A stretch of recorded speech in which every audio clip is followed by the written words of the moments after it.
안녕하십니까, 알림이 황희두입니다. 어제 유튜브 커뮤니티를 통해서도 말씀드렸듯이 민주당에서 미디어 혁신 특위를 출범했습니다.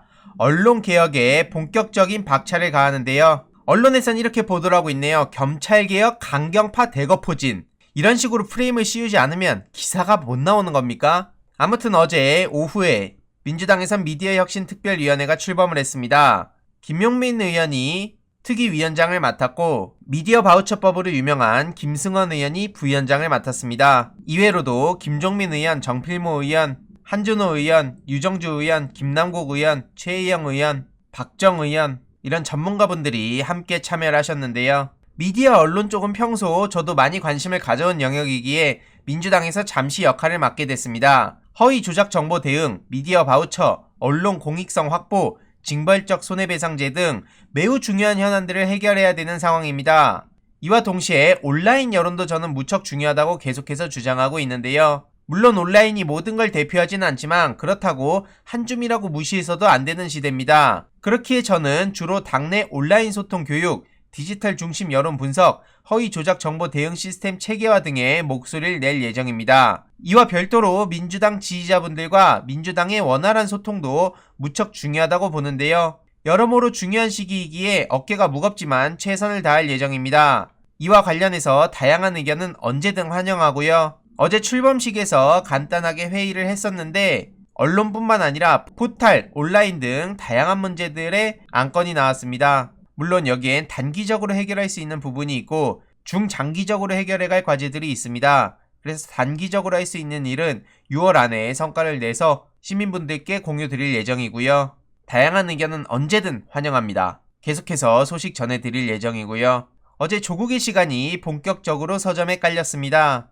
조국 전 장관에 따르면 윤석열 전 검찰총장이 한동훈 중앙지검장을 요구했다는 그런 소식이 공개됐는데 이 회고록을 통해 이런 입장을 밝혔는데 윤석열을 임명한 후에 갑자기 서울중앙지검장에 한동훈을 임명해달라 이런 황당한 요구를 했다는 겁니다. 한마디로 조국 검란 사태가 일어나기 전부터 민정수석이었을 당시에 윤석열과의 미묘했던 신경전을 수레한 건데요. 2019년 하반기 이후 여러 언론에서 조국 전 장관이 윤석열을 검찰총장으로 밀어놓고 본인에 대한 수사를 진행하니까 비판한다 라고 지적했던 기사와 논평에 대한 반박인 겁니다.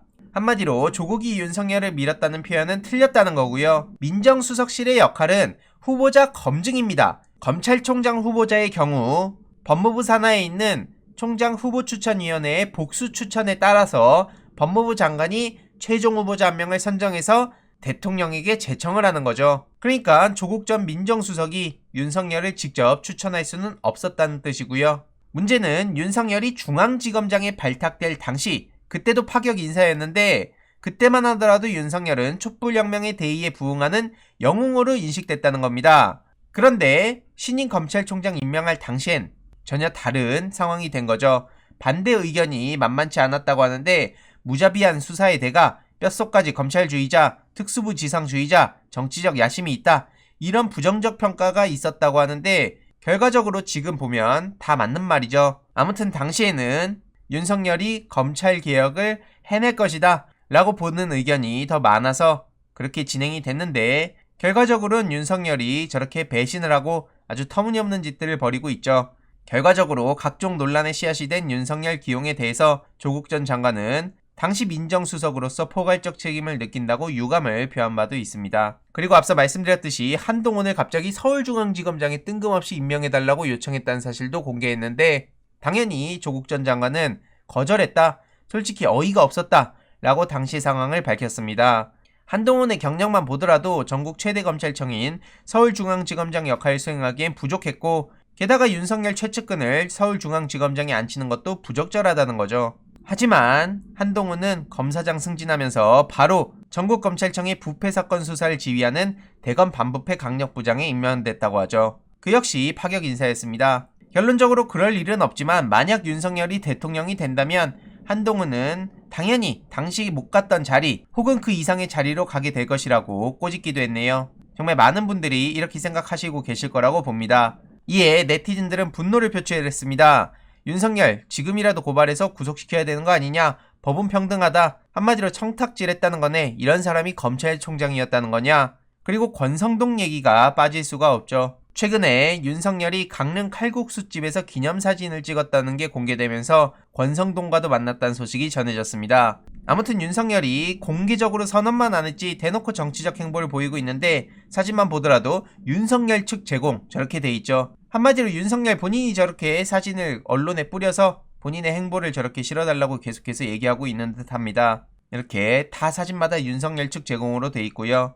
이렇게 권성동 씨를 만나서 언플을 하고 있는데 그런데 권성동 하면 강원랜드가 떠오르지 않습니까? 심지어 연합뉴스에선 윤석열이 친구 권성동을 만나서 대권 도전 목소리에 고개를 끄덕거렸다 이런 게 보도가 되기도 했습니다. 권성동 일행이 무조건 대권 후보로 나와야 된다. 윤석열을 통해 정권 교체가 이뤄져야 한다 라고 얘기하니까 고개를 끄덕였다고 하는데 이에 분노한 네티즌들은 권성동이 강원랜드 무죄 받은 이유가 여기 있는 거 아니냐? 무혐의 이유가 있었던 듯 싶다. 이런 비판의 목소리들이 이어지고 있습니다. 실제로 지금 윤석열의 약점이 얼마나 많습니까? 법망 빠져나갔던 윤석열 장모 6년 만에 징역 3년 구형받았던 소식이 어젯밤에 전해졌는데 징역 3년 구형에 윤석열 장모는 어리둥절하다 라면서 혐의를 부인했다는 소식이 전해졌네요.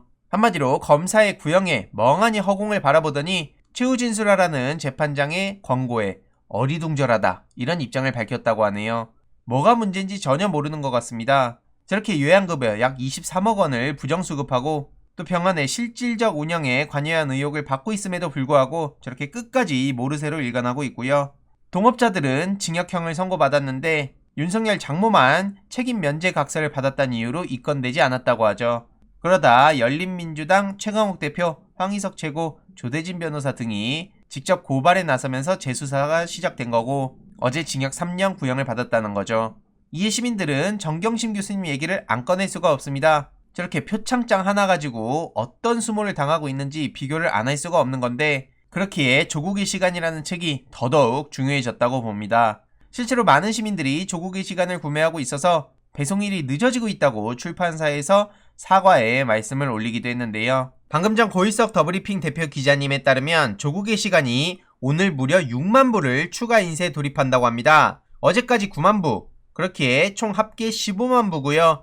100만 부를 향해 차근차근 따박따박 진행이 되고 있는 건데 이렇게 우리 시민들이 촛불 대신 책을 들어서 조국 전 법무부 장관의 진실을 알리기 위해 최선을 다하고 있습니다. 저 또한 조국의 시간 나눔 복수 이벤트를 계속해서 진행 중인데 다음 영상을 통해 조금 더 자세히 어떤 방식으로 이벤트를 진행하는지 현재까지의 상황을 공유드릴 예정입니다. 꼭 제 이벤트가 아니더라도 직접 서점에 가셔서 구매하시거나 온라인 인터넷 서점을 통해 구매하시면 되고요. 혹시 책을 일부 기부하시고 싶은 분들이 계신다면 그분들을 위한 안내를 다음 영상을 통해 조금 더 자세히 드리도록 하겠습니다. 이번 내용도 유익했다면 구독, 좋아요, 알림 설정, 멤버십 가입 정말 큰 힘이 된다는 점 말씀드리고 싶습니다. 이번 내용도 주위에 널리 공유 부탁드립니다.